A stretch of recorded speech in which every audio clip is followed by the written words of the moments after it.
As a huge fanboy of this whole franchise, I've waited 18 to 20 years for this movie.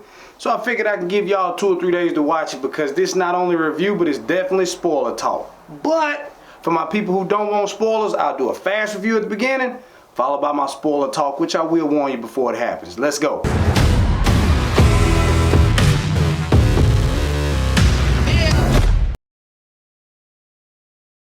So Matrix Resurrections is the latest in the Matrix franchise, and in this one Neo is alive. The machines have plugged him back in and made him a video game creator, and his whole life in the Matrix was basically his video game that he created in the real world, I guess you could say. Now, of course, Neo is feeling like something is wrong here. He doesn't feel complete. He feels like the Matrix is more than just a video game, and he's going through stumbling, trying to figure out what's real and what's fiction. So for starters, the acting in this movie is what you could expect from any Matrix movie. It's a lot of people acting very robotic, almost emotionless, so there isn't really too much acting skill that's required in this movie, but I do have to say, certain people do stand out, like the new Morpheus, because Lawrence Fishburne always had that little swag with Morpheus, you know, the behind the back crossing, the frameless shades. He had his own swag, even though it was a very robotic role, but this new guy, he adds even more swag to it. So even though they're all kind of robotic, and I hate to keep using that word, some of them did it better than others. The pacing of this movie was a huge issue. I say that because I literally fell asleep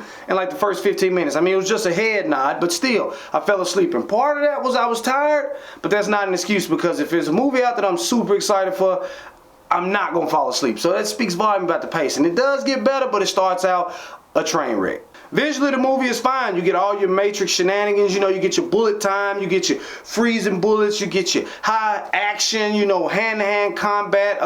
So visually, I think the movie is fine. I will say that I wish that they stepped it up just a little bit more, because I remember watching the old Matrix movies and seeing people on those wires when they was doing their stunts. You could clearly tell they were on a wire. And seeing them in this movie, it hasn't progressed much. Like, they just, like I said, it just looks like they're on a wire when they're doing some of their stunts, even in the new ones. And with the acting, pacing, and visuals being what they are, as a fan, I'd have to say it's still a movie worth watching, because they do a lot of things right. Like, for instance, they do a lot of fan service where they throw in little Easter eggs from all the previous movies, but they don't do it in a Resident Evil way where they just assume only old Matrix fans are gonna watch the movie. They do it in a way where, like, if you're a fan like myself, you will notice all these little nuances and you'll get that nostalgia hit. But if you're a new watcher, they make it make sense to the current plot and the pace of the movie so that you don't feel left out. So I think it's definitely worth watching. And that is where I'm going to end my review, and I'm going to step into the spoiler talk. So if you don't want any spoilers, exit stage left. For starters, the concept of this movie was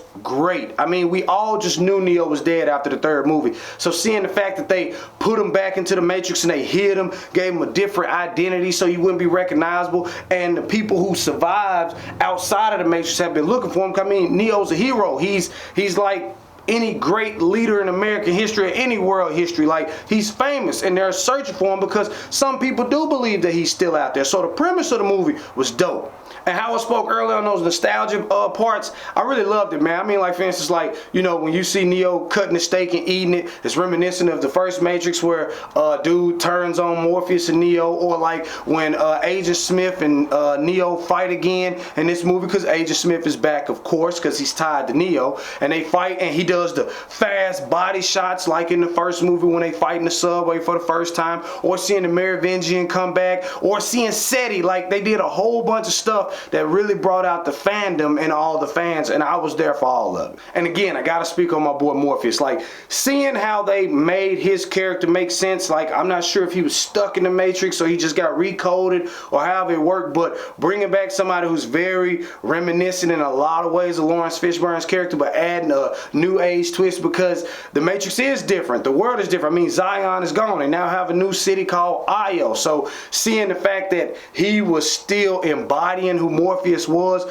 physically and, you know, mentally, I was loving it. He did a great job. Now, one of the people I hated, though, absolutely above everybody else, was Jada Pinkett Smith. And I hate her in real life. I hate is a strong word, so let me take that back and say I strongly dislike that woman. She's terrible for what she's doing to Will Smith. But she was also terrible in this movie. I mean, like, seeing Niobe come back was dope, because we get to see someone from the old Matrix universe. Somebody actually survived Zion and kept building. I thought that was fire. But when she gets on camera, you're instantly like, you not old. Like, you didn't embody being old. I just watched Life the other day, and Martin and Eddie embodied their old men at the end of the movie when they're supposed to be 90 plus years old. They killed it. And here, that was back in the 90s, and here we are in 2021, and she couldn't even take out the time to YouTube a video on how old people talk or move or go to a nursing home because she's too busy out here ruining marriages. She was terrible in this movie, and I hated it. Another thing that I strongly disliked in this movie is how they tried to do the new twist on Agent Smith. One of his most famous lines from the whole Matrix world is how he calls Neo's name, Mr. Anderson. I love it. And in this movie now he's calling him Tom. Like, come on, bro. That's one of my problems with when people try to remake stuff. I understand you're not the Wachowski brothers. I understand this isn't your baby. And I understand you want to put your stamp on it. But here's my 2 cents on remaking movies. Either A, you want to remake it to capture that same fandom that everybody loved, so just remake it as is with updated graphics, updated actors, and updated special effects. Or B, stem off of what was already done and stick to that route. Don't sprinkle in some of the old to get some of us to bite the hook and then try to sprinkle in some new. I didn't like that. It just didn't work. And one of the ways was how they tried to change Agent Smith. Another way for me where they just didn't really hit the mark is with the Trinity stuff. Like, first off, I don't believe in their love connection. Like, the movie presses it on us from the beginning of the Matrix, from 1 all the way to 4, and the whole premise of love conquers all. It undermines what the Matrix is. For one, it's all about choice. That's what they always laid out the groundwork in the Matrix is. It's about choice. You could choose this, and I know what would happen, but you also had a choice to choose this, and then we have no idea what would happen. That's what made the movie great, because once you're faced with a great choice, like in the third movie, when he meets the architect, he has to choose.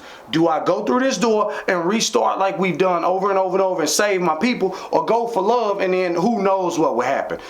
Again, they threw the love aspect in there, but the point was the choice, and I was all for that. But the more the Matrix goes on, it's more about love just does it. No matter what you do, love is the end all be all, and that's cool. But at least make them have chemistry on camera, and they don't. They have chemistry when they fight, they have chemistry when they're doing their lines, but when it's supposed to be a love scene, it seems robotic. It seems like if you took Sonny off of iRobot and got another robot that knew human emotions, and then they were the first 2 robots to ever try to express love to one another. That's what Neo and Trinity looks like. Like, when they kiss, they just smash faces together. There's no passion, there's nothing there. And when he kissed the Merovingian's wife, he did a better job than what he did with her. And speaking on the Merovingian, seeing my guy come back in this movie was dope. Now, I'm convinced 100%, even though he's an old program, that he just can't fight, because he just sits back and speaks in French gibberish, and you can tell he's pissed off at Neo. So I'm wondering, if they continue this going, what's going to be his role moving forward. But some of the things that were fire in this movie was like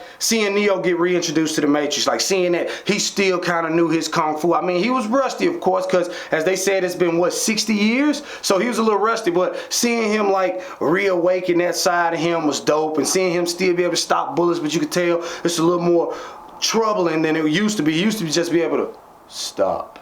Now he's like struggling to hold everything back, and I like that. And I also like MPH. We normally see Neil Patrick Harris play a comedic side character role, so to see him have a role in this movie that was a lot more intricate than we originally thought. He wasn't just a counselor. He was basically, you know, babysitting Neo, making sure that, hey, you stay right here and I tell you what I need to tell you to keep you taking this blue pill so we can keep sucking your energy, because, bro, you put off a lot of power. And finally, I like seeing how the actual real world, you know, outside of the Matrix, how it was evolving, how now you got people and machines working together, and how technology is evolving, and how people are advancing, and like, even though it's not a new Matrix or a new system or whatever you would call it, they're still advancing and making leaps and doing better. And I like that too, because like I said earlier, if you're gonna redo something, either stem off and show us something new, or give us exactly the old with updated stuff. And like I said, they did a little bit of both. Some of it worked, some of it didn't, but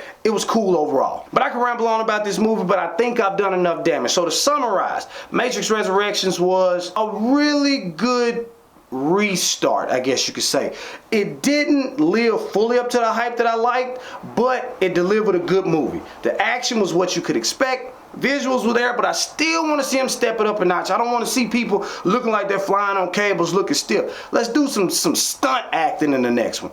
And the pace needs to pick up. It starts very slow, and I understand trying to introduce a lot of people to the Matrix and reintroduce us to the Matrix, but the beginning of this movie was snail pace. But with all that being said, I really can't rate this movie no higher than the midday matinee. Alright, so that's it for this one, folks. So for the comment combo today, I want you to tell me, what did you think of Matrix Resurrections? Did they do a good job? Does it belong in the Matrix franchise? Or would we been better off without it? Whatever you think, comment below and let me know. Now, as always, if you liked this video and you thought it rocked, like, comment, and subscribe to see more from me, Mike Proc. Later.